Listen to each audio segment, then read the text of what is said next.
मल्लू जी, मधुयाक्षी गौड़ जी, उत्तम रेड्डी जी, श्रीधर बाबू जी, विजय रमन्ना जी, राज ठाकुर जी, कांग्रेस पार्टी के हमारे सब कार्यकर्ता, भाइयों और बहनों, तेलंगाना के युवाओं, प्रेस के हमारे मित्रों, आप सबका यहाँ बहुत बहुत स्वागत, नमस्कार। అన్నలు తమ్మలు అక్కలు చెల్లెలు తెలంగాణ యువతందరికీ మీడియా మిత్రులకి అందరికీ నమస్కారం అందరికీ స్వాగతం పలుకుతున్నాను।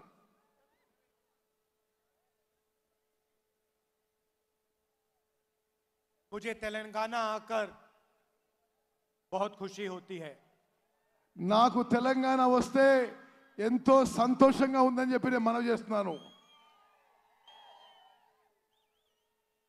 क्योंकि मेरा तेलंगाना से जो रिश्ता है वो राजनीतिक रिश्ता नहीं है। నాకు తెలంగాణతో ఉన్న సంబంధం రాజకీయ సంబంధం కాదు అని చెప్పి నేను మనవి చేస్తున్నాను। मोहब्बत का और पारिवारिक रिश्ता है। ప్రేమ ఒక కుటుంబంతో ఉన్న అనుబంధం మీ అందరితో నాకు ఉందని చెప్పి మనవి చేస్తున్నాను। और ये रिश्ता मेरे से पहले आपका रिश्ता राजीव जी के साथ था, इंदिरा जी के साथ था और नेहरू जी के साथ था। ఈ బంధం ఈ అనుబంధం నాకంటే ముందు నెహ్రూ గారితో ఇందిరమ్మతో రాజీవ్ గాంధీ గారితో ఈ బంధం అనుబంధం అని చెప్పి నేను మనవి చేస్తున్నాను। मुझे याद है जब कांग्रेस पार्टी ने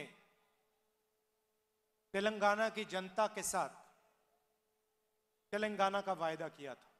నాకు గుర్తున్నది తెలంగాణ ప్రజలకి తెలంగాణ రాష్ట్రం ఇచ్చిన హామీ కాంగ్రెస్ పార్టీ మీకు ఇచ్చిన విషయం కూడా నాకు గుర్తున్నది।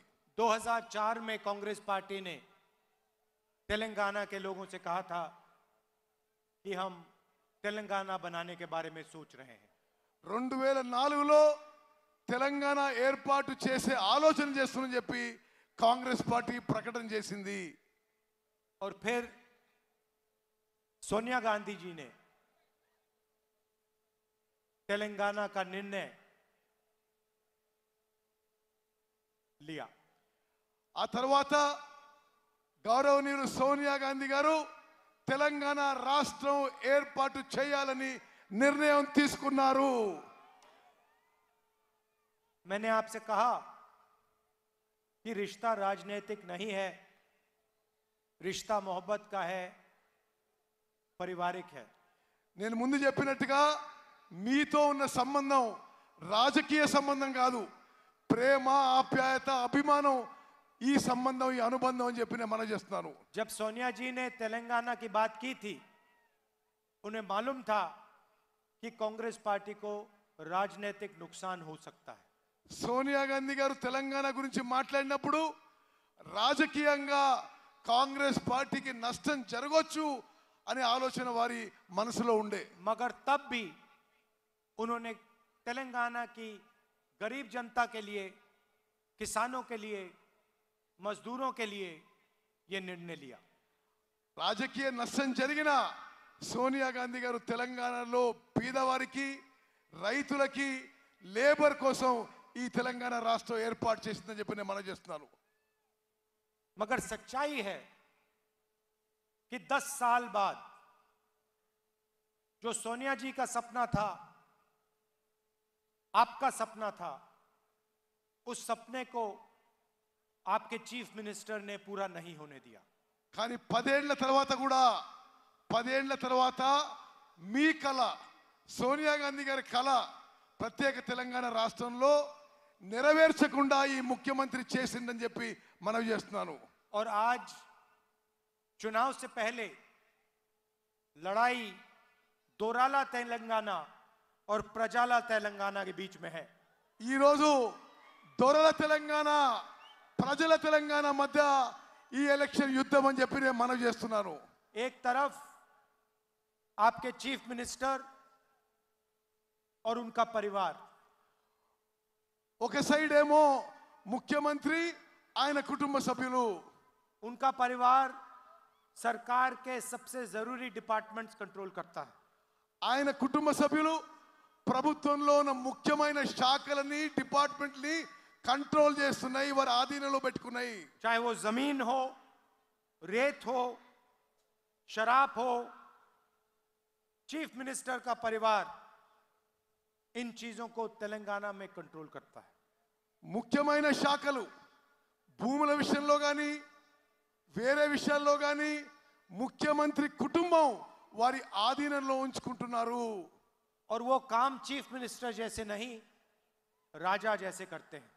ఒక ముఖ్యమంత్రిలా కాదు, ఈయన ఒక రాజాగా వ్యవహరిస్తుందని చెప్పి నేను మనం చేస్తున్నాను। कलेश्वरम के बारे में आपको मालूम है, కాళేశ్వరం ప్రాజెక్ట్ గురించి మీకు తెలుసు। प्राइस एस्केलेशन करने के बाद 1 लाख करोड़ रुपए का नया बजट बनाया। ధర పెంచి కాళేశ్వరం ప్రాజెక్ట్ కోసం పెంచి 1,00,000 కోట్లు అవినీతి జరిగిందని చెప్పి నేను మనం చేస్తున్నాను। आपकी जमीन डुबा दी, మీ భూములు ముంచారు, आपसे जमीन छीन ली। మీ భూములు లాక్కున్నారు। मैं आपसे पूछना चाहता हूं, इस प्रोजेक्ट से आपको क्या फायदा मिला? కాళేశ్వరం ప్రాజెక్ట్ నుంచి మీకేనా లాభం జరిగిందా? क्या यहां के लोगों को पानी मिला? ఇక్కడ మీకు నీళ్ళు వచ్చినాయా? क्या यहां के लोगों को फायदा मिला? ఇక్కడ వచ్చిన జనానికి ఏమన్నా లాభం జరిగిందా? सिर्फ चीफ मिनिस्टर के बड़े बड़े कॉन्ट्रैक्टर मित्रों को फायदा मिला। కేవలం ముఖ్యమంత్రి యొక్క పెద్ద పెద్ద కాంట్రాక్టర్లకే లాభం జరిగిందని చెప్పి నేను మనం చేస్తున్నాను। धरनी पोर्टल से यहां किसी को फायदा हुआ? ధరణి పోర్టల్ ద్వారా మీ ఎవరికైనా లాభం జరిగిందా? धरनी पोर्टल बनाया और आपकी जमीन आपसे छीन ली। ధరణి పోర్టల్ ద్వారా మీ భూములు ముఖ్యమంత్రి లాక్కున్నాడు। कंप्यूटराइजेशन का बहाना था, लक्ष्य आपकी जमीन छीनने का था। కంప్యూటరైజ్ చేస్తా అని చెప్పి మీ భూములు ఈ ముఖ్యమంత్రి లాక్కున్నాడు।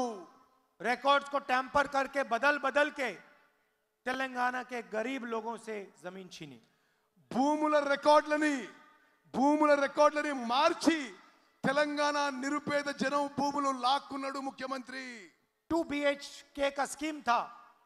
मैं आपसे पूछना चाहता हूं, कितने लोगों को घर मिले? 2 బెడ్రూమ్ల ఇల్లు ఎంతమందికి వచ్చిందో చెప్పండి।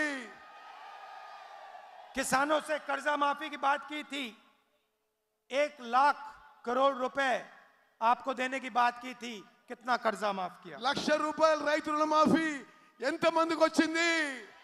1 लाख 1,00,000 రూపాయల రైతు రుణమాఫీ ఎంతమందికి వచ్చింది? सिर्फ बड़े बड़े लैंडलॉर्ड्स को रायता बंधु का फायदा मिला। పెద్ద పెద్ద రైతులకే ఈ రైతు బంధు యొక్క లాభం చెందింది। आज मैं यहां सिंगरेनी माइंस के वर्कर्स से बात किया हूं। ఈ రోజు సింగరేణి కాలరీస్ కార్మికులతో నేను మాట్లాడాను। मैं आपको साफ बताना चाहता हूं, यहां की जो सिंगरेनी की माइंस हैं उनको हम प्राइवेटाइज नहीं होने देंगे। సింగరేణి మైన్స్ ని చుట్టుపక్కల మైన్స్ ని మేము ప్రైవేటైజ్ కానీయము। पहले भी अदानी जी को बेचने की कोशिश हुई थी, हमने रुकवाया, हम खड़े हो गए। ముందు కూడా సింగరేణికి చెందిన మైన్స్ ని అదానికి అమ్మే ప్రయత్నం జరిగింది, మేమే దానికి అడ్డుపడ్డామని చెప్పి కూడా మనం చేస్తున్నాము। और यहाँ के जो वर्कर्स हैं उनकी रक्षा कांग्रेस पार्टी करेगी। సింగరేణి కార్మికులకి అన్ని విధాలుగా రక్షణగా కాంగ్రెస్ పార్టీ నిలబడుతుందని చెప్పి నేను మనం చేస్తున్నాను। मगर ये मामला सिर्फ तेलंगाना का नहीं है, ఈ విషయం కేవలం ఉట్టి తెలంగాణ వరకే కాదు, पूरे देश में अदानी जी की मदद की जा रही है। మొత్తం దేశంలో నరేంద్ర మోదీ గారు అదానికి సహాయం చేస్తున్నాడు। सरकारी कोल कंपनीज और प्राइवेट कोल कंपनीज को अलग अलग दाम में कोयला बेचने का मौका मिलता है। ప్రభుత్వ బొగ్గు కంపెనీలు ప్రైవేట్ బొగ్గు కంపెనీలకి వేరు వేరు ధర ఈ నరేంద్ర మోదీ ప్రభుత్వం పెట్టింది। जहां भी देखो प्राइवेटाइजेशन करा जाता है। దేశంలో ఎక్కడైనా చూడండి నరేంద్ర మోదీ ప్రైవేటైజ్ చేస్తున్నాడు. हम इसके खिलाफ हैं। మేము దీనికి వ్యతిరేకిస్తున్నాము. जो हमारे वर्कर्स हैं, जो हमारे किसान हैं, उनकी रक्षा होनी चाहिए, उनका प्रोटेक्शन होना चाहिए। మేము కార్మికులకి రైతులకి అన్ని విధాలుగా రక్షణ కల్పిస్తామని చెప్పి హామీ ఇస్తున్నాను. मैंने आपसे कहा कि रिश्ता पारिवारिक है, मोहब्बत का रिश्ता है।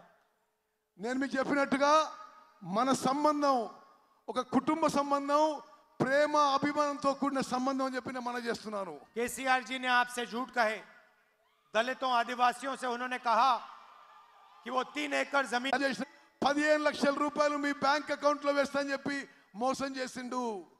इसीलिए जब कांग्रेस बिजली का वायदा किया, విద్యుత్ విషయంలో కూడా మేము అక్కడ హామీ ఇచ్చినాము.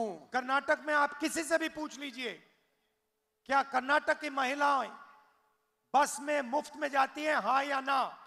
కర్ణాటకలో ఏ మహిళను అడగండి, ఆర్టీసీ బస్సుల్లో ఉచితంగా మహిళలు ప్రయాణం చేస్తారు కర్ణాటకలో. एक आवाज से कर्नाटक आपको जवाब देगा, कर्नाटक की महिलाएं फ्री में बस में घूमती हैं। ఒక్క గొంతులో మీకు చెప్తారు, కర్ణాటకలో మహిళలు ఆర్టీసీ బస్సులో ఉచితంగా ప్రయాణం చేస్తారు. उनके बैंक अकाउंट में हर महीने पैसे आता है। వాళ్ళ బ్యాంక్ అకౌంట్ లో ప్రతి నెల పైసలు వస్తాయి. बिजली का दाम कम हुआ, गैस सिलेंडर का दाम कम हुआ, విద్యుత్ బిల్లులు తగ్గినాయి, గ్యాస్ సిలిండర్ ధర తగ్గింది. किसानों के बैंक अकाउंट में पैसा गया। రైతుల బ్యాంక్ అకౌంట్ లో నేరుగా పైసలు వచ్చినాయి. ये सब हमने कर्नाटक में किया। మేము కర్ణాటకలో ఈ విధంగా మేము ఇచ్చిన మాట నిలబెట్టుకున్నాము. और अब हम यहाँ तेलंगाना में यही काम करने जा रहे हैं। తెలంగాణలో కూడా మేము ఇచ్చిన మాట నిలబెట్టుకుంటామని చెప్పి నేను మనం చేస్తున్నాను. अब सुन लीजिए, महालक्ष्मी स्कीम, మీరు ఇప్పుడు వినండి. మహాలక్ష్మి పథకం महंगाई की चोट महिलाओं को लगती है। పెరుగుతున్న ధరల ఇబ్బంది మహిళలకు తగులుతున్నది. 1000 रुपए सिलेंडर की चोट महिलाओं को लगती है। 1000 రూపాయల సిలిండర్ ధర చాలా ఎక్కువ అని చెప్పి నేను భావిస్తున్నాము. आप पूरे प्रदेश को आगे बढ़ाते हो, पूरे प्रदेश को आप अपने कंधे पे ले चलते हो। మొత్తం రాష్ట్రాన్ని తమ భుజాల మీద నడిపించేది మహిళలని చెప్పి నేను మనం पूरे చేస్తున్నాను. प्रदेश का बोझ आप उठाती हो। ఎక్కువ ధరల యొక్క భారం మీరు మోస్తున్నారు. इसीलिए हर महीने तेलंगाना की महिलाओं के बैंक अकाउंट में कांग्रेस पार्टी 2500 रुपए डालेगी। అందుకోసమే మహిళల బ్యాంక్ అకౌంట్ లో ప్రతి నెల 2000 రూపాయలు కాంగ్రెస్ ప్రభుత్వం చేయబోతున్నది. गैस सिलेंडर 500 रुपए का कर देंगे। గ్యాస్ సిలిండర్ ధర తగ్గించి 500 రూపాయలకి ఇవ్వబోతున్నాము. और तेलंगाना की महिलाएं कोने कोने में बस में फ्री के ले जाएंगी। తెలంగాణలో రాష్ట్ర వ్యాప్తంగా మహిళలకి ఆర్టీసీ బస్సుల్లో ప్రయాణం ఉచితంగా ఫ్రీగా జరగబోతుంది. రైతు भरोसा स्कीम 15,000 रुपए पर एकड़ किसानों को, 12,000 रुपए पर एकड़ मजदूरों को। రైతు భరోసా పథకం కింద ప్రతి రైతుకి ప్రతి ఎకరాకి సంవత్సరానికి 15,000 రూపాయలు ఇవ్వబోతున్నాము. భూమి లేని రైతు కూలీలకి సంవత్సరానికి 12,000 రూపాయలు ఇవ్వబోతున్నాము. इंदिरम्मा इंड्लू 5 लाख रुपए घर के कंस्ट्रक्शन के लिए गरीबों को। ఇందిరమ్మ ఇండ్ల పథకం కింద ఇండ్ల నిర్మాణానికి 5 లక్షల రూపాయలు మంజూరు చేయబోతున్నాము. गृह ज्योति 200 यूनिट बिजली मुफ्त में। గృహ జ్యోతి అనే పథకం కింద మీ అందరికీ 200 విద్యుత్ యూనిట్లు ఉచితంగా ఇవ్వబోతున్నాము. और युवा विकासम 5 लाख रुपए असिस्टेंस युवाओं को कॉलेज के लिए, कोचिंग के लिए। యువ వికాసం కింద ప్రతి యువకునికి యువతికి 5 లక్షల రూపాయలు ఆర్థిక సాయం చేయబోతున్నాము. और चेयुता 4,000 रुपए महीने के सीनियर सिटीजन्स को। చేయూత కింద పెన్షన్ పెంచి 4,000 రూపాయలు ఇవ్వబోతుందని చెప్పి నేను మనం చేస్తున్నాను. ये हमारी गारंटी है। ఇది నేను ఇస్తున్న గ్యారంటీలు మీకని చెప్పి నేను మనం చేస్తున్నాను. चुनाव के बाद पहली कैबिनेट मीटिंग में ये हमारी गारंटी को हम कानून बना देंगे। ఎన్నికల తర్వాత మొదటి కాంగ్రెస్ పార్టీ క్యాబినెట్ మీటింగ్ లో ఈ గ్యారెంటీలన్నీ అమలు చేయబోతున్నాము. मैं आपको बता रहा हूं 2 दिन नहीं लगेंगे, पहले दिन हो जाएगा. నేను మీకు మాటిస్తున్నా, ఇచ్చిన గ్యారెంటీలు మొదటి రోజే చేయబోతున్నాము. कर्नाटक में भी हमने कहा था, वहां पे विपक्ष ने कहा ये काम किया नहीं जा सकता, 1 दिन के अंदर हमने कर दिया. కర్ణాటకలో నేను చెప్పిన, అక్కడ ప్రతిపక్షాలు మీరు చేయలేరన్నారు, మేము ఒకే ఒక రోజులో కర్ణాటకలో కూడా అమలు చేసినాము. आपके चीफ मिनिस्टर कहते हैं इन स्कीम्स के लिए पैसा नहीं है. మీ ముఖ్యమంత్రి కేసీఆర్ ఈ స్కీమ్లకి పైసలు లేవు అంటాడు. केसीआर जी आपकी सरकार नहीं होगी, जनता की सरकार होगी.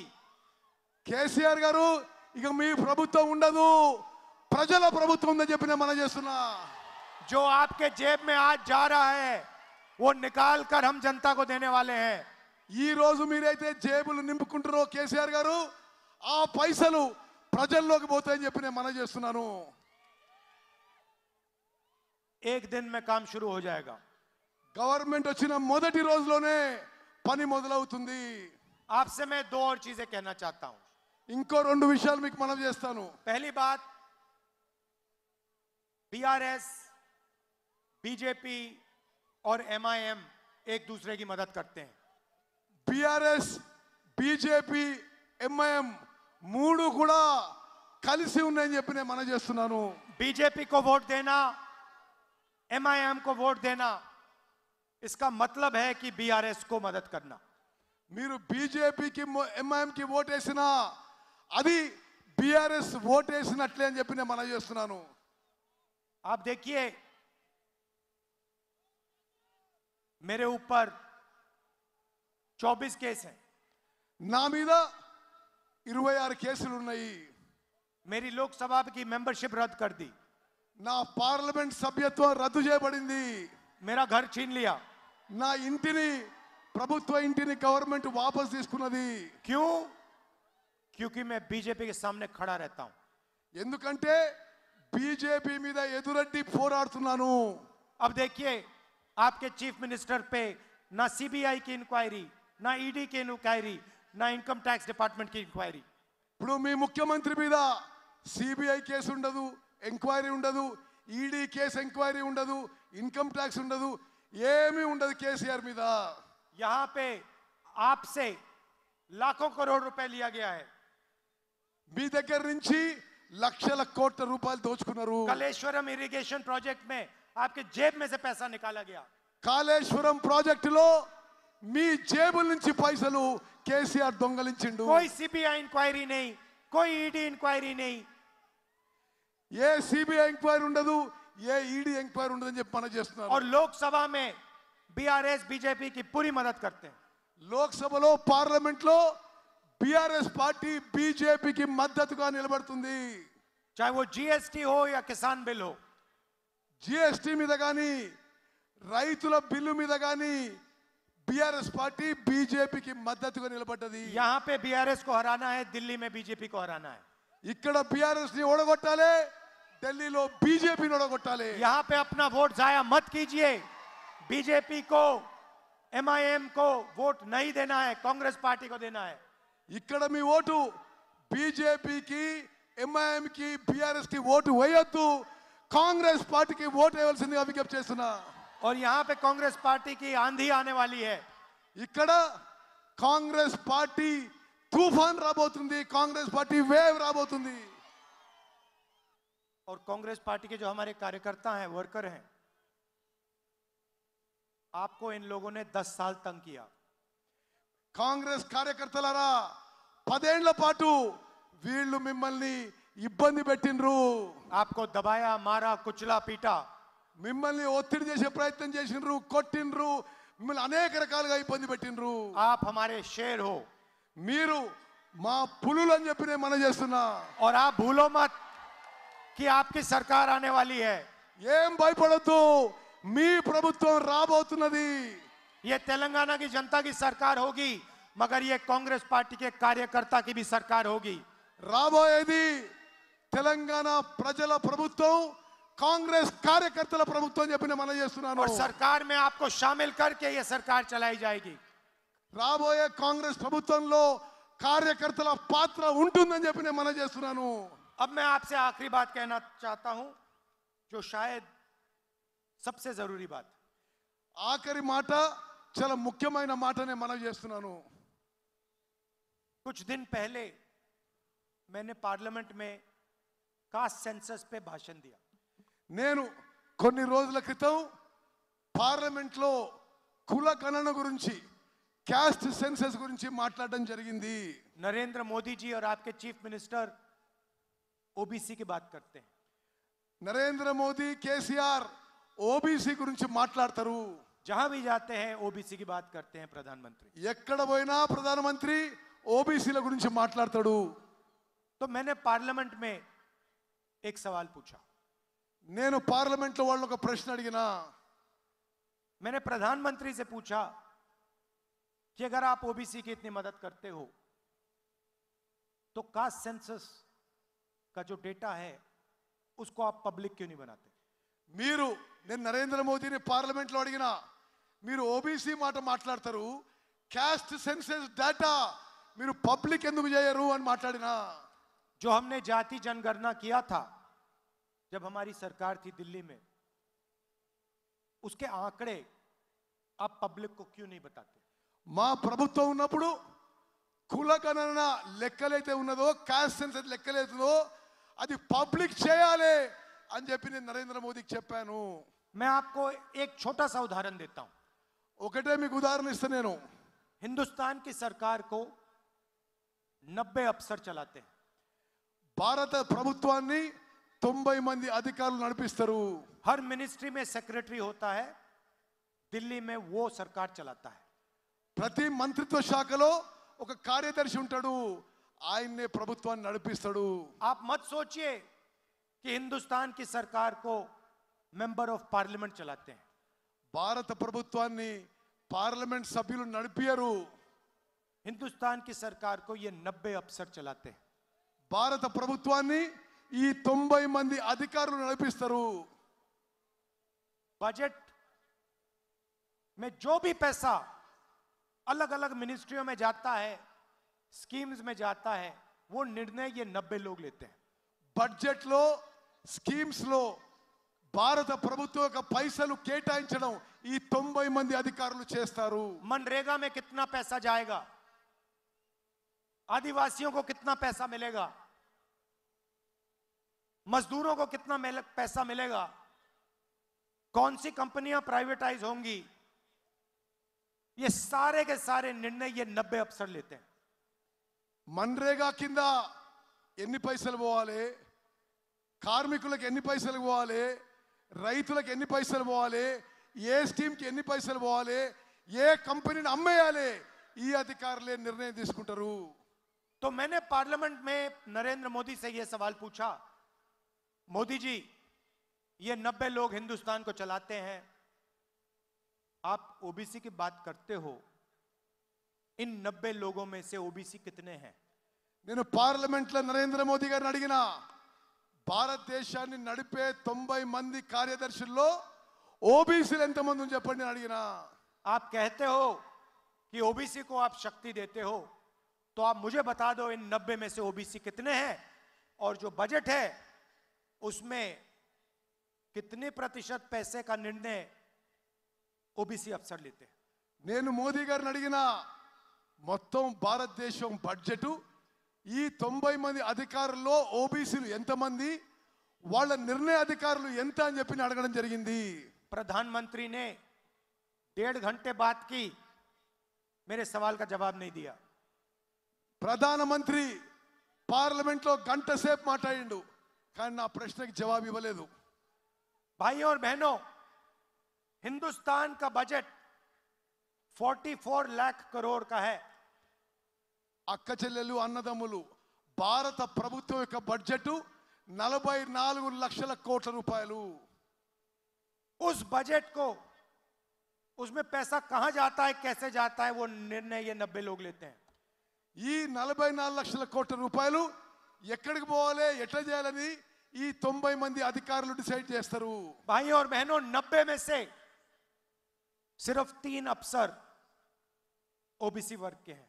ఈ 90 మందిలో భారతదేశం నడిపించే ఈ 90 మందిలో ముగ్గురు ఓబీసీలు ఉన్న విషయం నేను మీకు और మనవి वो भी చేస్తున్నాను. छोटे छोटे डिपार्टमेंट्स में, అది కూడా చిన్న డిపార్ట్మెంట్స్ లో कोने में बैठे हुए हैं वो।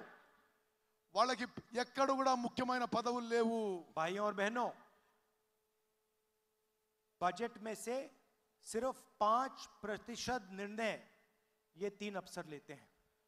అక్కలు చెల్లెలు అన్నలు తమ్ముళ్ళు, భారత ప్రభుత్వం యొక్క బడ్జెట్ లో కేవలం 5% ఈ ఓబీసీ అధికారులు ముగ్గురు వాళ్ళు నిర్ణయం చేస్తారు. కేవలం 5%. क्या हिंदुस्तान में ओबीसी की आबादी सिर्फ 5% है? భారతదేశంలో ఓబీసీ జనసంఖ్య 5% ఉన్నదా? आपके जो चीफ मिनिस्टर हैं कास्ट सेंसस करवाने से क्यों डरते हैं? మీ ముఖ్యమంత్రి కుల గణన చేయడానికి, క్యాస్ట్ సెన్సస్ చేయడానికి ఎందుకు భయపడుతున్నాడు? मैं आपको बताता हूं क्यों घबराते हैं। నేను మీకు చెప్తున్నా, क्योंकि वो जानते हैं कि जिस दिन कास्ट सेंसस निकल आया उस दिन दूध का दूध पानी का पानी हो जाएगा।